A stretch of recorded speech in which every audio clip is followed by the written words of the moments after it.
Ambil yang kedua pula lah. Yang kedua, untuk merealisasikan ukhuwah, insyaAllah hari ni dua je lah ya tuan-puan. Kalau Ustazah Zai jemput lagi, kita sambung yang ketiga. Kalau tak jemput, suruh Zai lah yang tambah ketiga keempat ni, kati dia pula kan ya. Yang kedua tuan-puan sekalian ialah komunikasi terbaik. Bila nak merealisasikan ukhuwah kerana Allah, kasih sayang, silaturahim, sangat terkait dengan nilai komunikasi. Komunikasi ni apa lagi? Perkataan yang menggambarkan tu. Komunikasi lah. Ya, apa lagi ya? Perbualan, ikutlah. Dia komunikasi ni lebih, dia luas sangat. Yang verbal, bercakap pun, gaya, baris badan, semualah. Cara berhubung dengan manusia.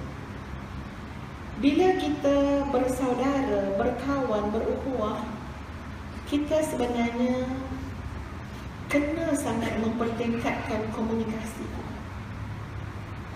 Komunikasi ni sebenarnya terkait dengan qalbun salim dan juga akhlak yang mulia. Sebab orang yang bercakap tuan-puan, yang berkomunikasi, berhubung dengan orang lain, sebenarnya dia sedang mencedok apa yang ada dalam hati dia. Dia cedok. Macam gulai, macam lauk. Kalau lauk tu memang terlebih garam, lauk tu masin kan, kita cedok, kita bagi kawan kita makan. Kalau lauk tu masin, kawan kita akan rasa masin.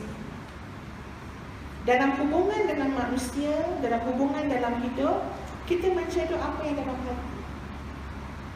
Tiba-tiba kita bercakap yang menyakitkan kawan, sengaja kita laser dia, itu cerminan. Kita hanya melahirkan keadaan hati yang selaput, yang berpenyakit. Sebab itu setiap kali kita menuturkan perkataan, setiap kali kita punya gaya bahasa badan dan sebagainya, memek wajah, dia hanya menggambarkan apa yang ada dalam hati masing-masing.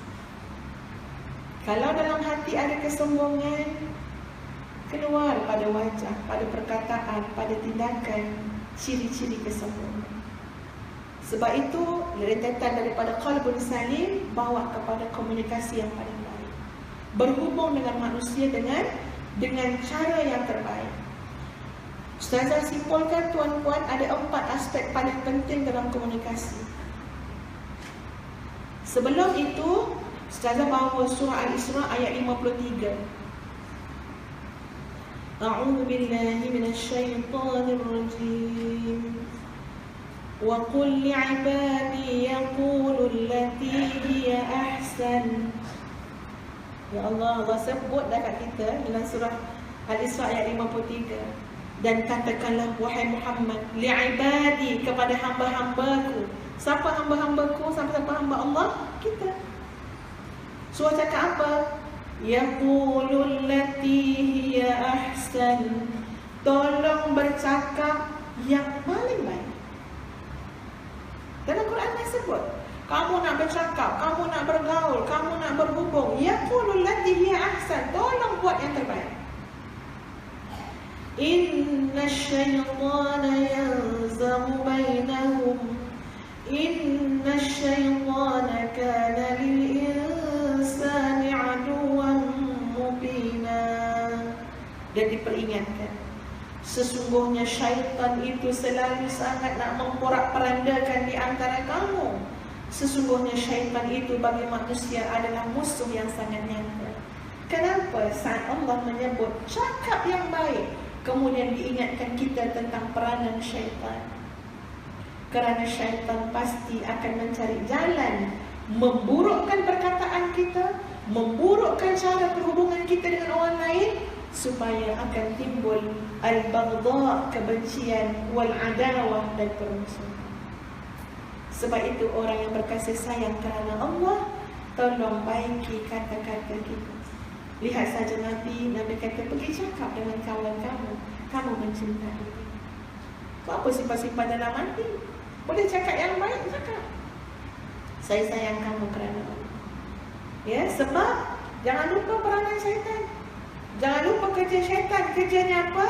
Nak menghias, nak bagi perkataan kita perkataan yang buruk, nak bagi cara kita cara yang buruk. syaitan adalah musuh paling utama kepada kita. Jadi 4 aspek itu tuan-puan, dalam berkomunikasi dengan sahabat, dengan saudara, dengan adik-beradik, nak menjaga silaturahim dan persaudaraan, komunikasi kita, pergaulan kita, perhubungan kita ditentukan kualitinya oleh tujuan dan niat. Itu yang akan menentukan kualiti terbaik. Ada orang sangat baik tutur kata dia. Ya Allah, kalau kita nak minum dituangnya. Kalau kita nak makan, kalau nak disuapnya. Baik ni kawan. Tapi rupa-rupanya ada udang sebalik ni. Agak-agak ada beli kat depan ni. Ya? Tuan-puan sekalian, jangan tengok pada yang dia tunjuk kat luar tu, ya. Sebab ada yang lain. Saya sayang betul dengan Kak Timah. Rindulah akak, Kak. Dia kata, kita dengar pun, ya Allah, seronok ada orang rindu kat kita. Ya, dah tua-tua ni ada orang rindu. Rindulah dengan Kak Timah, Kak Timah. Baik dia lah.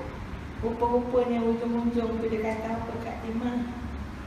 Kita berkenan lah dengan anak dara Kak Timah. Tu ada bujang lapuk seorang kat rumah tu. Dia katakan, ya. Macam mana, Kak? Boleh ke jodoh bujang lapuk saya dengan anak dara Kak Timah? Tahu macam mana ujung-ujung akhirnya ditolak. Bila ditolak, mana tadi kebaikan pada Kak Timah dari mana? Yang kata rindu-rinduan tak jumpa Kak Timah tadi mana? Dah meluat pula dah tengok muka Kak Timah. Tak ada orang lain yang nak tengok Kak Timah. Dia katakan, ya Allah, senangnya manusia berubah. Kenapa? Sebab tujuannya tidak jelas. Itu persaudaraan kerana Allah, tuan-tuan. Tak ada kepentingan. Apa kepentingannya? Tak siapa-siapa. Kita tak tahu. Kita tak tahu apa kita dapat daripada dia. Entah baik, entah buruk dia. Tak tahu. Tapi kita buat kerana Allah. Sebab bila kita buat kerana Allah, pasti yang datang daripada kawan kita akan ada kebaikan. Walaupun kadang-kadang menyakitkan, tapi boleh bersihkan hati. Alhamdulillah. Tapi orang-orang yang berhubung, bergaul dengan tujuan dan niat yang tidak baik, itu sudah merendahkan kualiti persaudaraan. Jadi niatnya ikhlas kerana Allah, sayang kerana Allah. Yang kedua, setiap perkataan kita, perbuatan kita, komunikasi kita itu mestilah mengandungi makna yang baik. Bila sebut makna yang baik, biarlah hubungan kita dengan orang lain jadi dakwah, ya, jadi nasihat. Itu baru ada nilai, ada value. Kita berhubung kawan dengan dia, nasihat. Baik kerana apa? Dakwah. Itu ada value. Jadi bila kita bercakap, tuan-puan sekalian, tolonglah berhubung, berkomunikasi yang tinggi, nilai value dia, makna. Ustazah ada seorang sahabat masa belajar kat Jordan dulu. Kami daripada universiti yang berbeza. Hampirlah tiap-tiap kali kalau dia datang rumah Ustazah, Ustazah duduk kat Irbid, dia daripada universiti lain. Tapi Ustazah tahu dah, kalau dia datang mesti dia buat satu benda ni. Apa yang dia buat ialah elok dia bersimpuh kat Ustazah. Biasanya dia pernah solat. Lepas solat dia bersimpuh kat kita. Lepas tu dia adalah permintaan dia tau. Permintaan dia ni kita dah boleh agak lah. Mesti dia akan cakap macam tu. Dia pegang tangan kita, lepas tu dia kata apa? Dia panggil Kak Cik kan. Dia kata, Kak Cik, nasihatkan aku. Subhanallah, memang hati dia baik lah tuan-tuan. Daripada dulu. Kalau jumpa sekali-sekala sekarang pun, benda yang sama. Pegang tangan kita dan dia kata, tolong nasihatkan dia. Dan kita memang kata, ya Allah, nak nasihat apa pada orang lain? Kita yang perlu nasihat dia. Lepas tu bertolak-tolak pula siapa nak nasihat siapa. Ya? Tapi itulah perangai dia. Subhanallah. Sampai sekarang ingat tuan-tuan. Sebab apa?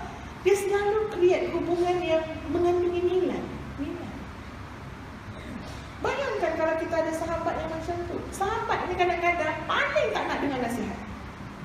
Orang nasihat dia elok, dia kata kita ni dengki lah. Ya? Orang padahal Islam kata minta nasihat. Ni macam kawan yang saya tunjuk tu. Nasihatkanlah dia. Misalnya sampai sebesaran, nasihat apa dia orang baik kan. Lepas tu dia dengar nasihat kita tu dia diam. Entah betul entah tidak yang kita cakap. Ya, sebab orang dah suruh kita beria kan ya. Entah betul entah tidak, pastinya orang yang minta nasihat kepada pendengar lebih baik daripada ustazah yang bagi nasihat. Subhanallah. Hari ini walaupun dah 20 tahun lebih, kerana besarnya makna dalam setiap hubungan tu, ingat. Ya Allah, ingat. Ya, jadi dalam hubungan tuan-puan, tolong upgrade nilai. Buat sesuatu yang memberi makna dalam hidup. Ini kalau berkawan suka ke mana? Ke mall. Sikit-sikit ya nak apa pun mall. Jom-jom kita nak menyaratkan silaturahim ni, dia katakan ya. Erat silaturahim ni shopping. Silaturahim ni shopping. Cuba sekali erat silaturahim di mana kita pergi surah Ittifaq. Tak apa kata kawan tu kan ya. Mana kita berjemaah. Ya, salat jemaah dengan ceramah jemaah. Kita boleh doa berjemaah. Nanti lepas kita mati tuan-puan, insya-Allah kawan takkan ingat besarnya makna. Kan? Itu yang kita pelajari daripada pengalaman hidup. Yang ketiga, pilih kata yang paling baik. Sebab tadi Allah sebut, yaqulul lati hiya ahsan. Tolong pilih perkataan yang paling baik. Maknanya tolong berfikir.